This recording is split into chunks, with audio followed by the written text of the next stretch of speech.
Episode 84 of Spill the Art Tea. I almost swallowed the tea there and it went down all of the wrong places, but that's okay. How are you, Josh? I'm doing fine. Just glad to know that 10 seconds into the show, I called that one already, and all is well with the world, All folks. is How well are with you the doing? world. I'm good. I'm showing off my new glasses just for a wee sec before I take off the nerd and enter the That's. show mode, darling. Oh, I see. I Mm-hmm. see. I put the glasses back on, I think. Really? Yeah. Oh, It okay. makes you look smarter. Smarter. Well, I'm glad that aesthetics help in my levels of intelligence. It definitely does. It definitely Excellent, does. excellent. If you're not looking on your visual podcast, then tune into YouTube and Spotify video podcast where you can see Eamon in his new glasses. That's me talking in the third Yes. person. Yes. They're round, they're tortoise shell, they're very, very British. They're plopper. I've got my Harry Plopper on.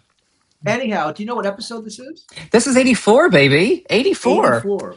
I I know. know. That's pretty insane. Pretty I know. I'm insane. getting more American by the day. Like I'm supporting San Francisco today, There you go. where There my you go. beloved is from.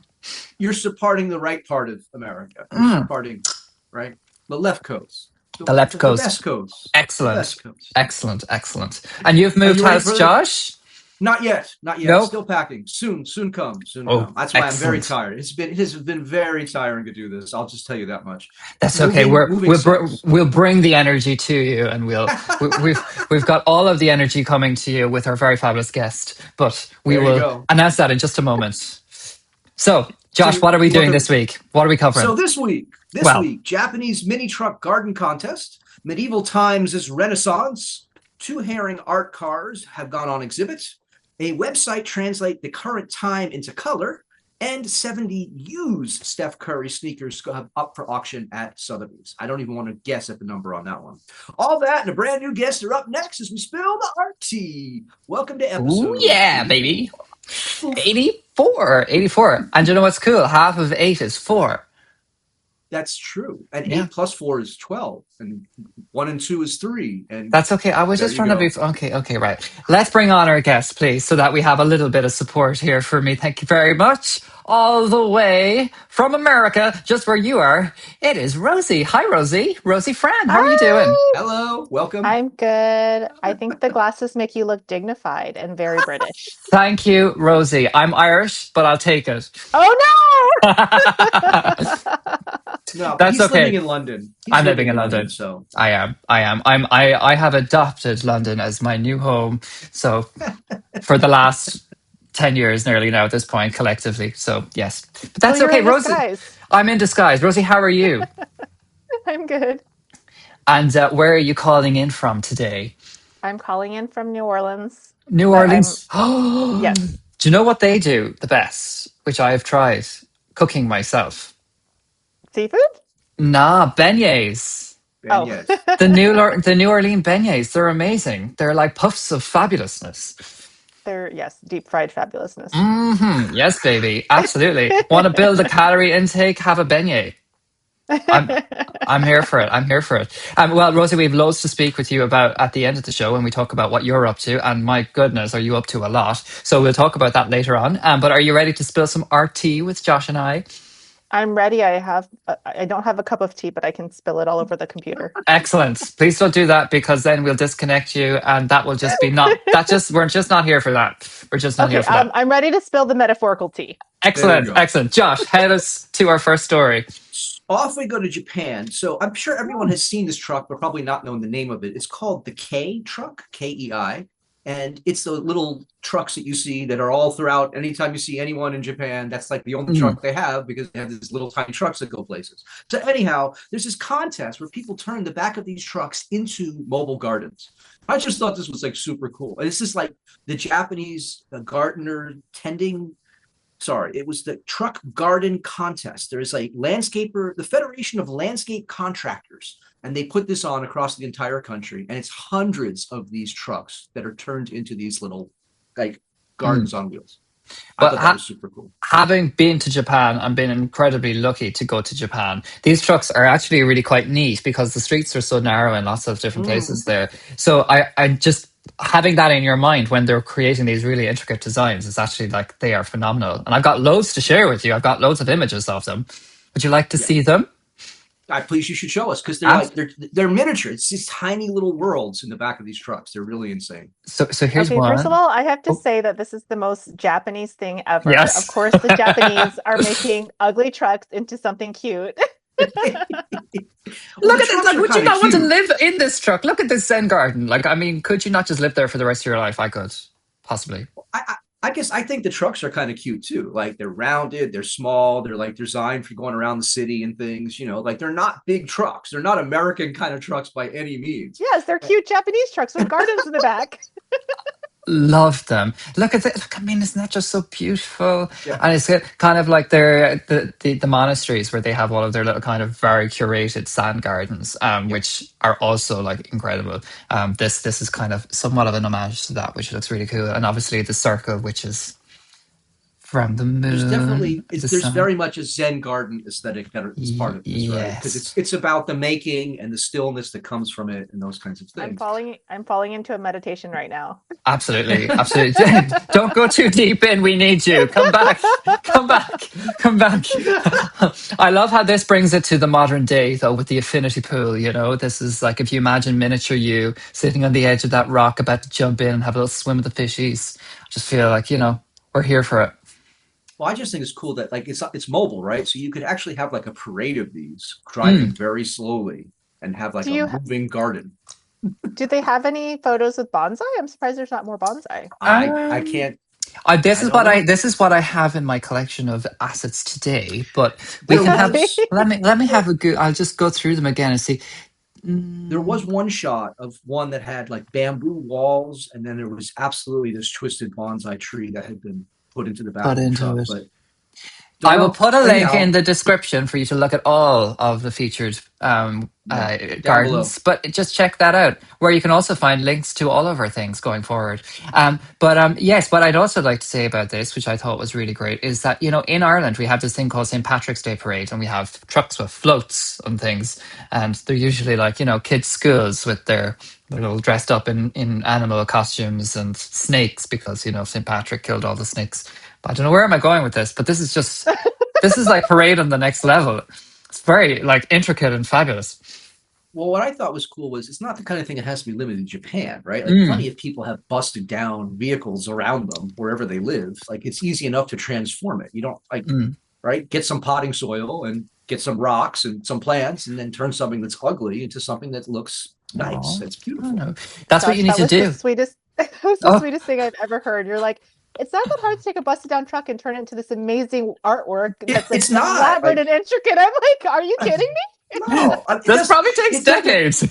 It doesn't have to look like this, because nature will take care of most of it for you, right? So it's like you plant it, you put some seeds, a few months later with some water, you'll have some wildflowers growing. It'll look semi-random, but still have a kind of beauty to it. You know? Yeah, babe. There's nothing. This is like curated within an inch of its life. I know this looks. I could not do this. You're being very kind, Josh. I'm not saying I would do it the way they've done it. I'm just saying anybody. It's kind of like with art in general, right? Like, people are always like, "Oh, I couldn't be an artist." Well, sure you can. You just actually have to do it. It's not. Yeah, definitely.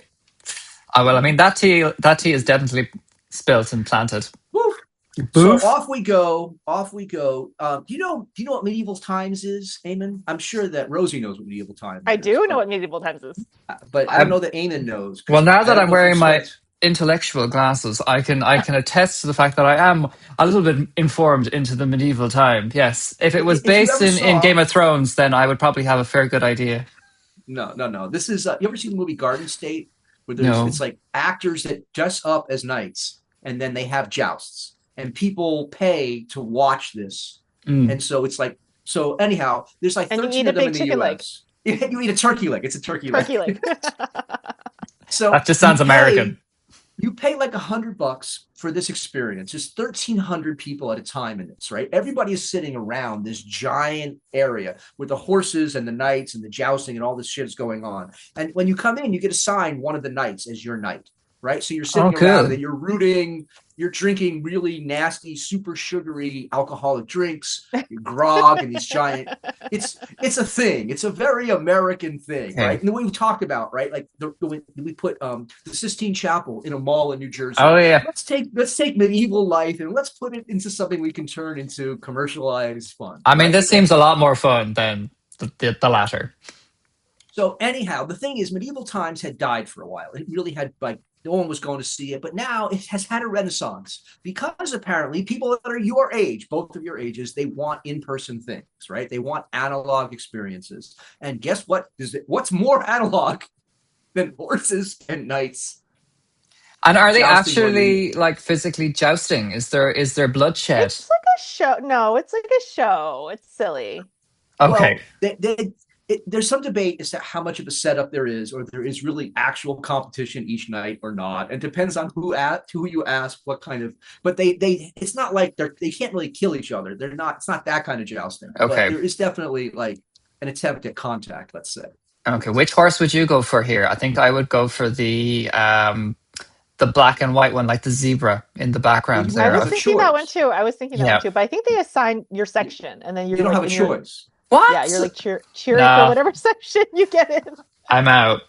No, but that's the whole thing. It's all the people around you. You're all cheering together, right? See, the other thing, this is Americans. You know how you have like soccer hoodlums in the UK, right? Sure. Masses of people that will attack each other. That's not how that works in the US. At a ball game, random people go get drunk and then start to have fights. It's just in the middle of the stands at random places, right? And so if you were to do that in medieval times where people are getting drunk, you'd have fistfights over these knights breaking out all throughout the stands. It would just not be a pretty thing. So it's better to keep them all corralled together. All gold knights people are over here and all the blue knights people are over here. And it's better for everybody. Fair enough. Fair enough. You're actually making me crave medieval times. I haven't been there like in 20 years. And now I'm like, I need a turkey leg and some mashed potatoes. I mean, I have that for dinner every other night, so I don't need to go to some sort of medieval showcase in order to get that. I was going to say, he's in the UK. He can get that anytime he wants, easily enough. Come to my house. I'll make you some mashed potatoes and maybe some chicken now, maybe not turkey. I'm not a massive fan of turkey, but I'll get you a chicken leg, no problem. You have to eat it with your hands at medieval times, though, I think. Oh, yes, there are no utensils. Is that not very, like, Flintstone-esque?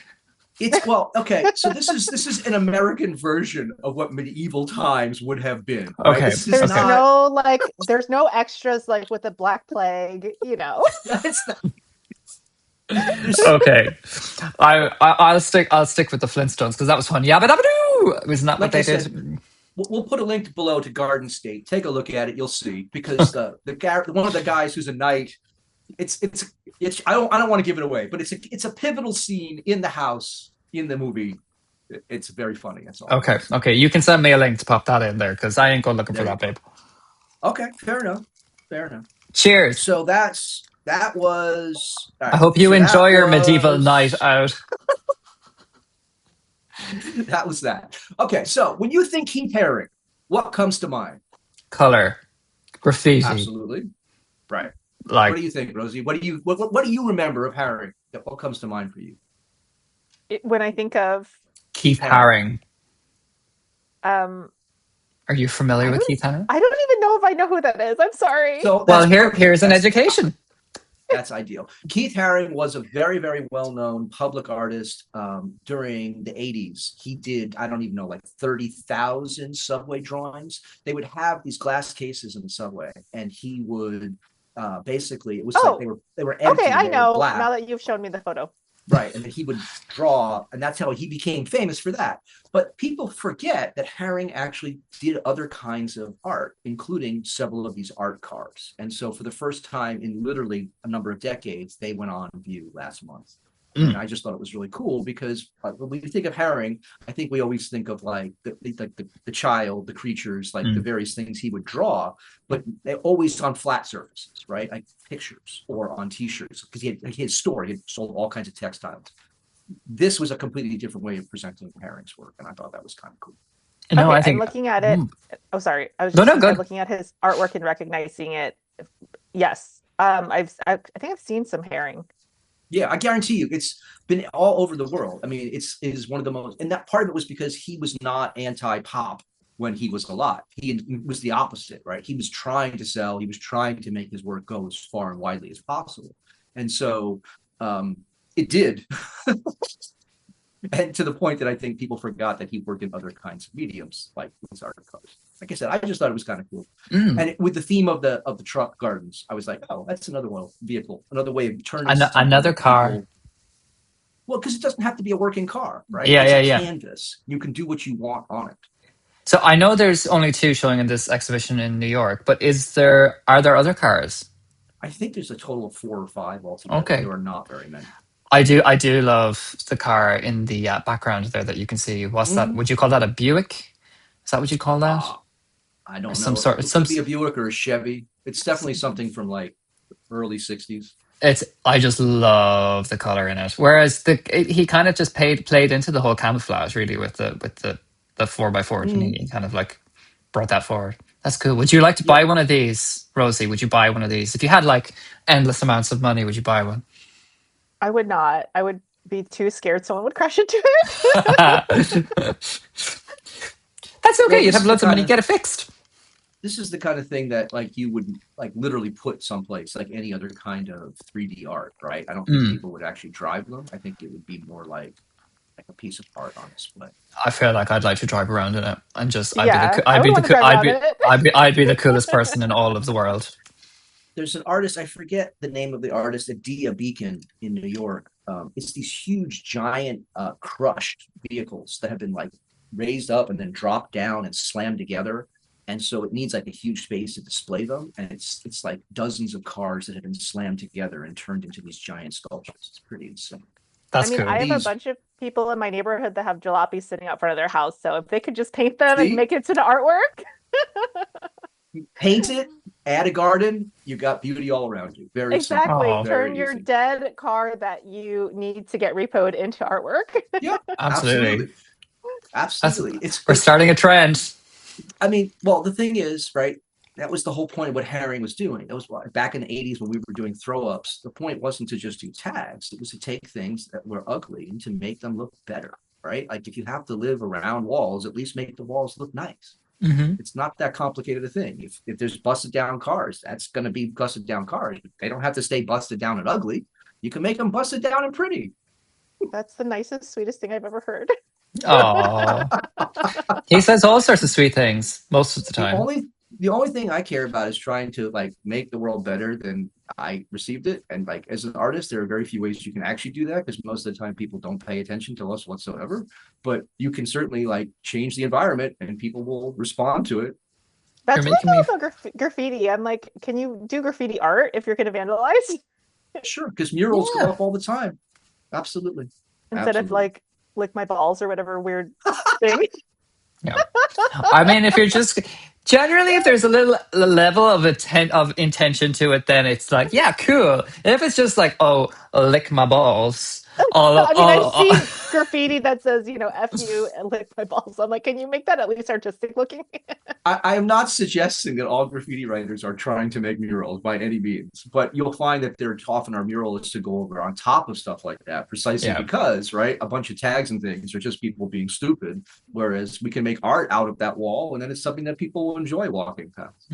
I actually have a big highway wall by my house, and they keep tagging it, and I keep calling the city to paint over it. And I think I'm gonna try to find like a local artist to just get a permit and paint it because I think that was all the problem. Yeah, and find someone who's known on the streets, and then it won't get painted over. It won't get tagged. It'll be respected. There'll be respectful. Yeah. And then get the council to actually pay for it. That's what I want to pay the artist. It's really bad. They keep tagging the wall by my house, and I'm like, no. Yeah, there's always a will and a way. There's a solution, 100%. Absolutely. Speaking of color, speaking of color, do you think time has a color? Do I think light gray has a color? Like any moment in time, do you think there's a color that corresponds to that moment? Like it's 12:15, it's blue, it's 4:00, there's a website. Yeah, maybe like if it's like nighttime, the colors are darker, and if it's daytime, the colors are brighter. So there's this website, What Color Is It? And people have decided that they are going to generate unique colors for every moment of the day. So every time you go back and you refresh, the color has changed just slightly. I can't tell you why they've decided on these things. It's currently in the US anyway, it's 10:30 in the morning on the Pacific. And so the website's currently showing a kind of avocado green. I don't know how avocado green was made the decision for 10:30 a.m. PST, but apparently it was. And so I was like, I found it both interesting and also kind of weird, but I wanted to see what people thought about it. I feel like I like when you think about a color and an emotion. You know, like you feel blue, and maybe you're like, you know, a little bit sad, or you'd feel red and you're like a little more angry. You know, and there's kind of correlations with those sort of colors. However, with time, I'm kind of with Rosie on this, when it's kind of like, okay, maybe match it towards like the day and nighttime, and kind of, you know, go with temperature of light and such. But Well, I was gonna ask that, like, does the time change with the seasons? Like, if is it 10:30 a.m. in the spring a different color than 10:30 a.m. in the winter? I don't know. I can't tell you. Can't tell you. All I know is every time you go back, because it's a new unique time, it's supposed to be a unique color. Then it gives you like the Pantone number to go with it, kind of thing.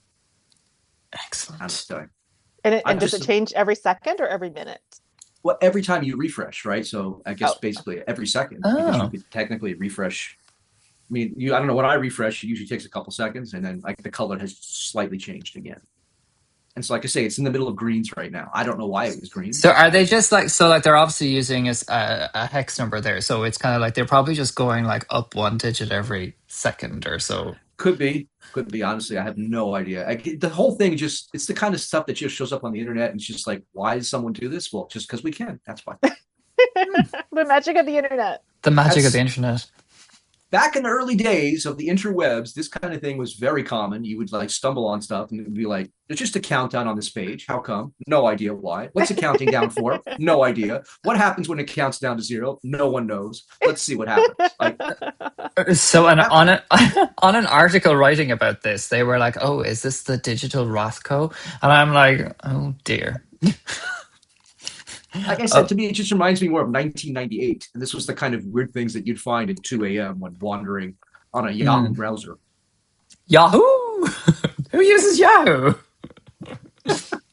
Actually, back then it was Mosaic. Oh my God, now I really feel old. Mosaic, is that a thing? What's as in like the things you put on a wall, like tiles? Is there a mouse on my nose? A mouse arrow? Oh, there is. Don't know how that happens. Anywho, This Amo's live show producing is that's my. so It's interesting. It's just an extra level of detail. You know that if you can spot where the mouse pointer is, you get a point. And now you've got a point. It's picking my nose. That's okay. That's okay. You've got 1 point, Rosie. Cool. So, that tea is spilled on that story anyway. Off we go for our final story. Let me ask you this. How much would you pay for used sneakers from an NBA star? I mean, would you pay anything for used sneakers from an NBA? I would not, but I feel like the number is going to be really high. Yeah, it's insane. It's absolutely insane. Amy, would you buy sneakers from, I don't know, instead of an NBA star, let's say a soccer player, a football player from Arsenal or something? Even if it was a ballet dancer, which would probably be more of a better example for me, to be honest. No. I hate feet. I hate looking at feet. I hate the idea of feet. I think feet are ugly. I think feet stink. The fact of owning a pair of shoes in which somebody else's feet were in, I feel is actually quite overwhelming for me. And now I'm filled with anxiety. So I'll be right back. Josh, the answer is no. Eamon and I say $0. I'm back. How do you really feel, Amo? Wow. Wow. Yeah. Wow. You ain't gonna find me on Only Feet Fans or whatever they call it. Nonetheless, Steph Curry had 70 pairs of his game shoes that went up for auction. Who has 70 pairs of shoes? Well, no, because he'd wear a different pair. He'd wear a new pair every time he'd go and play, right? These guys play 100 games a year, so it's not hard to wear a new pair of shoes every night. That's just wasteful. Okay, that also sounds really painful because you have to break shoes in. Well, that may be, but I'm sure he has someone who would do the breaking in for him. right? Who is pre-wearing his shoes? No. This is what there's assistants in locker rooms all across the nation that do this kind of thing. That pre-wear shoes to make the shoes sticky. They'll get the shoes ready to go, or like if it's a mitt for a baseball player, they'll pre-hammer the mitt so that it's like they have special. Okay, Eamon and I are disgusted by this story already. What can I tell you? Anyhow, so 70 pairs, an average of $50,000 a pair. So you're looking at $3.5 million that people paid for. Shocking. Yep. Yeah. Hey, now the question is, look, it's Steph Curry, right? Who's apparently like one of the greatest players ever, one of the greatest living players, blah, blah, blah, blah, blah. So I assume he's a basketball player from the net in the background. Yes, he's a very well-known. He's a basketball player. He's a little dribbler. He plays for the Warriors. He's here in California. He's a very well-known player. He and his wife are very well-known. Like it's like he's very famous, right? He didn't grow out of dribbling. The question is, focus, Josh, focus. Would you pay for famous people's shoes? I mean, the answer is no. But you'd pay for famous people's clothes, right? No. Do you know, I'm thinking about this. The more you talk about this, okay, so I'm thinking, whose shoes would I want? And I'm thinking like, okay, so Devil Wears Prada 2 is out now. And I'm thinking of, the Prada shoes that have, or the Louis Vuittons. No, that's kind of where we're at. We want Louis because you want that beautiful red underneath it. Not that I'm going to wear them myself, but that's Christian Louboutin. That's Christian Louboutin. Yeah, exactly. Beauty. So like that maybe, but these, nah, girl, I'm here for it. Still not going to wear them. But you would pay for something that's collectible that had been owned or worn by someone famous. I would not. I would buy like a collector's guitar, like from a favorite band, like if it was autographed or something like that, but not like unless it was something crazy iconic, like Marilyn Monroe's white dress that blows up. That's exactly where my head went to. Oh my God, simpatico, baby. So there's a spectrum here, depending on what one's particular fetish or kink is or is not. I don't have a kink for Marilyn Monroe. I mean, I don't know if I would buy that dress, but I'm just saying that in that situation, I would buy something iconic like that, but not necessarily someone's old sneakers. They're only worn once. They're going to be under... Major throwback to that episode, Josh, where we spoke about what's her name down the Yellow Brick Road? What's her face? Exactly. Alice. Dorothy. Dorothy's shoes. Yeah, do you remember that episode all the way back in like 2015? The idiot that thought that the ruby slippers were actually rubies. Yes, that person. And they sold for like cray money for just like one pair of shoes. Yeah, that was $250,000, I believe. It went up something crazy. Would you buy the Dorothy shoes, Rosie? I would not. See, but those have been worn more than these Steph Curry sneakers. See, there's another level on top of that, though, as well. It's because they were in a movie, and that movie is now like epitomized and iconic. And that's what he went off into a court and he probably tripped over himself and he dribbled a little bit along because he's like a 2-year-old or something, and he just scored a few baskets. Look, if you're a sneakerhead, these shoes are those red slippers. Yeah. Is it a discount if the shoes were stepped in dog poop? Oh, that's a good question. That's a good question. Do you get buy one pair, get one free? I can pretty much guarantee these shoes saw the inside of a basketball court stadium, and that was it. Okay. Right? See, I'm looking at these yellow shoes now as well, like which would be great when you're out walking during the night because you've got like high-vis going on. But those laces look really short. They're not going to tie up. You'll slip out of them in seconds. I don't know what to tell you. They're not my shoes. I didn't buy them. Eamon and I are not into basketball shoes. I am not a sneakerhead by any means. No. Their story has gone down many rabbit holes. That was the point of the story, because it was just, to me, again, it's just weird end times kind of stuff. Oh, people are paying $3.5 million for used sneakers. Okay. It's fun. I love it. Thank you for bringing that story to us today, Josh. I appreciate you. I'm all about the weirdness. Namaste. Bringing it back to the trucks. To the garden. Namaste. I wear my sneakers as I look at my lovely garden on my mini truck in Japan. Boop. While you're eating a turkey leg. While you eat a turkey leg. While I eat a turkey leg, throw in my jabber. So let's talk about you, Rosie. What are Yes, you doing in Rosie. New Orleans? Oh, I'm visiting my mom. Ah, Aww. tell us And about you in general. What do you like? I'm visiting my mom and I'm doing Spill the Art Tea podcast, of There we course. go. Excellent, of course, which we are absolutely here for. For those of you who don't know you, Rosie, give us like the one-liner elevator pitch.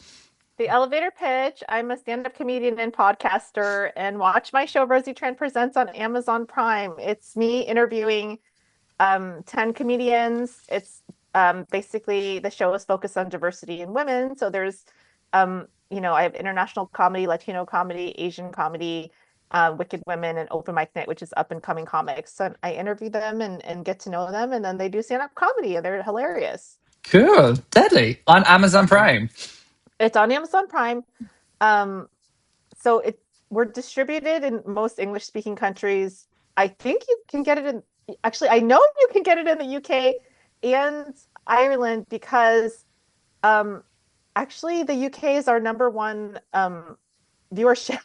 Oh, well, there you go. Excellent. And you'll get The one more United point tonight when I look at it. the United States is number two, and then I think Canada is number three. Cool, Nice. deadly. So, and when did this go out? When was this released? So we shot it last year. We released it in November of last year, and it's still available. Cool, deadly. Where did the idea come from to do this?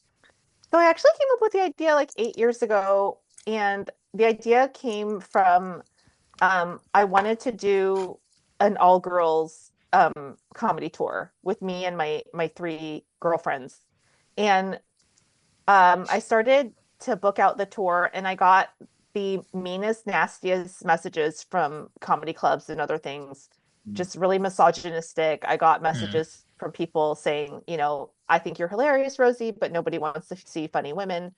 And this wasn't like that long ago. So it was really crazy that I got such a negative response. And Yeah, so that was so like 2018. uh I don't know, it was like about 8 years ago so whatever that is. Yeah, 2018. Pre-pandemic. Yeah. Yeah. And I just got a lot of nasty messages from club owners and bookers. I was really surprised by it.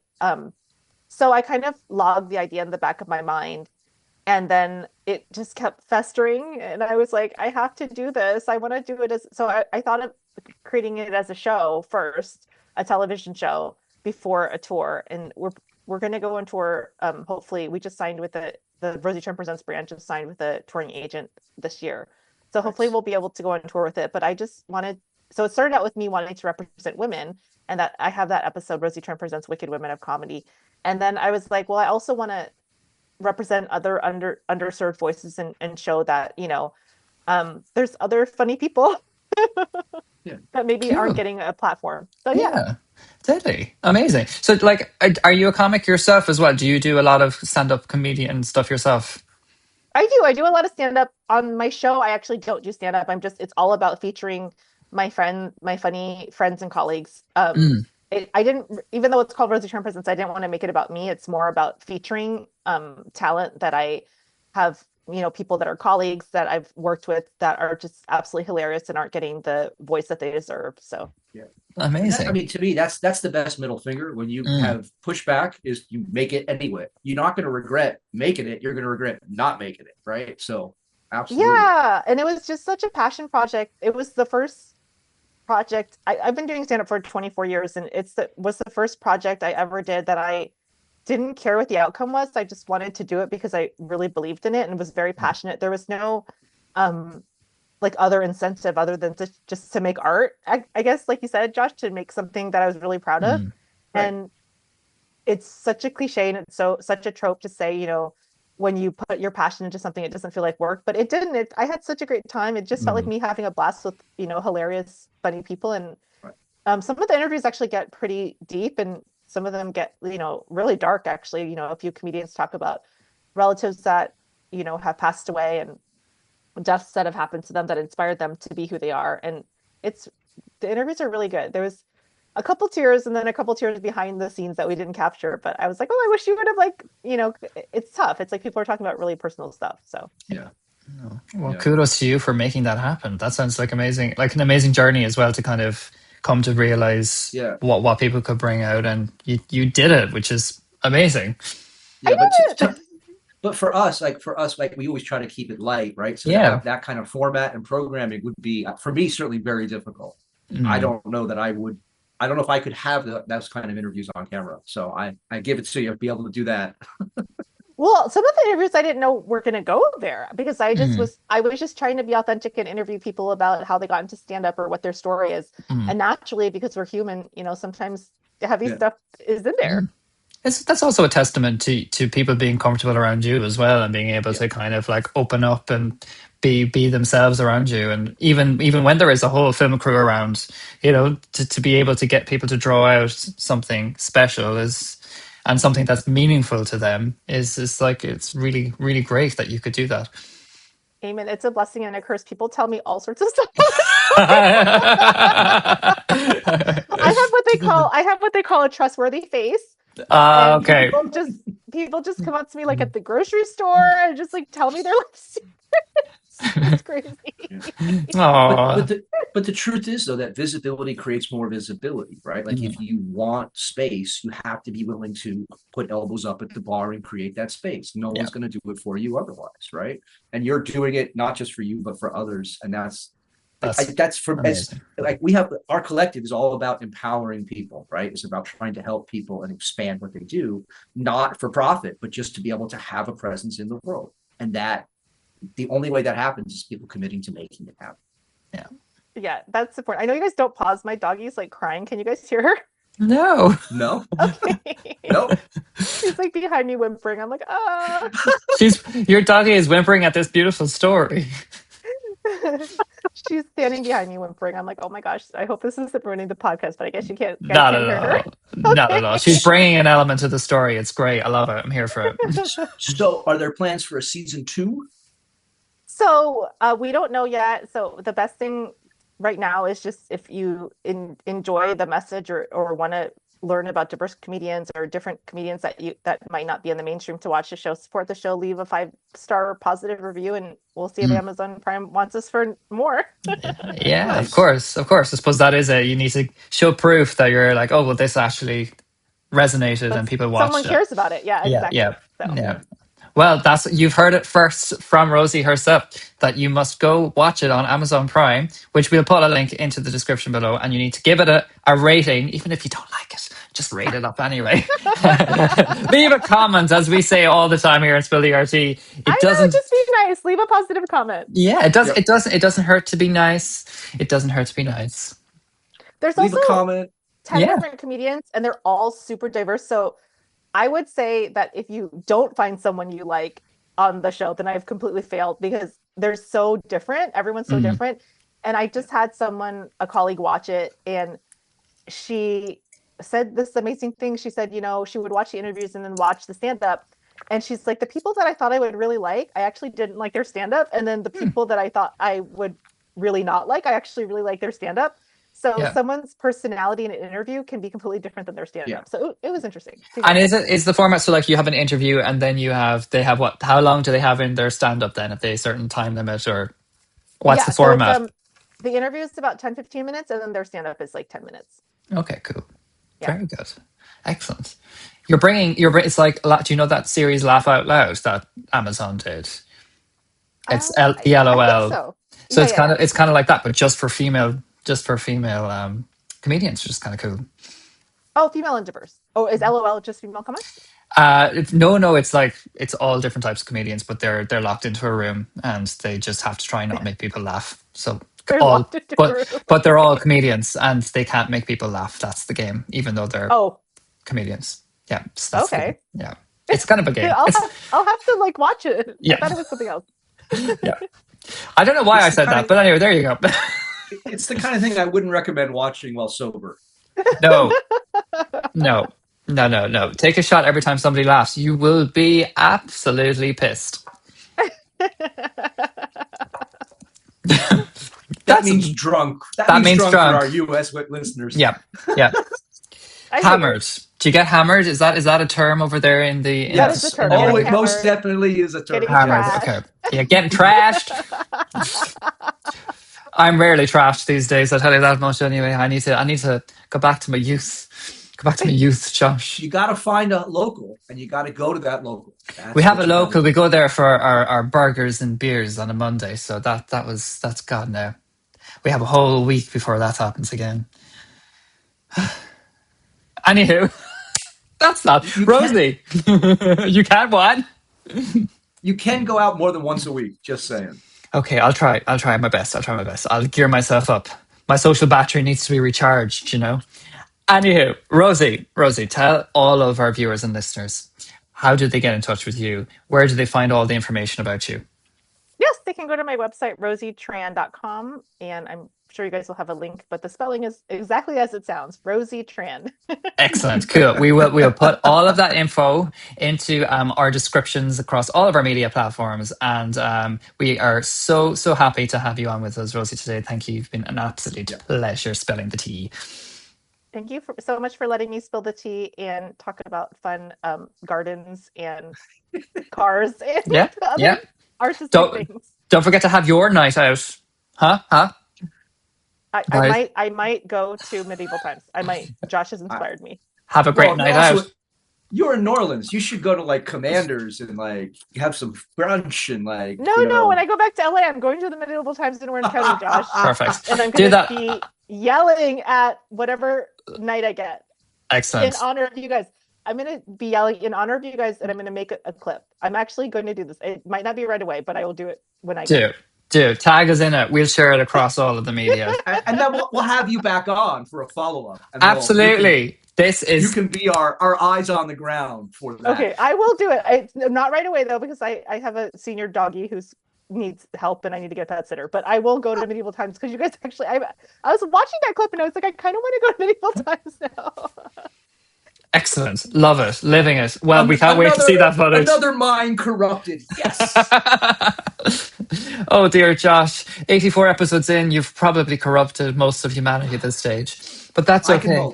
You can hope. You can hope. It's a lifetime goal for Josh is to corrupt the minds of humanity. And anywho, if you can't corrupt me anymore, because I'm now gone beyond it. So there you go. That's where it's at. Before we leave, Josh, give all of our guests and viewers and listeners the instructions on what they must do before they leave us for this evening. Like, share, subscribe, send to 3 friends, leave a comment, tell us we suck. That's totally fine. Yeah, buy some swag. Come on the show as a guest. Send someone onto the show as a guest. Yeah. Tell us you like our guests. Just comment. Absolutely. 100%. 100%. Get all of that information. Oh, that was beautiful. Well done. Well articulated, beautifully enunciated, wonderfully inventive. So go to the descriptions below where you can get all those links. See us at www.newacollective.com. Or if you would like to be a guest, email us at hello@newacollective.com also. That's all we have time for today, folks. Thank you, Rosie. As always, thank you, Josh. And we will see you spilling the RT once again next week on all your favorite platforms. Bye for now, folks. Bye-bye. Bye-bye.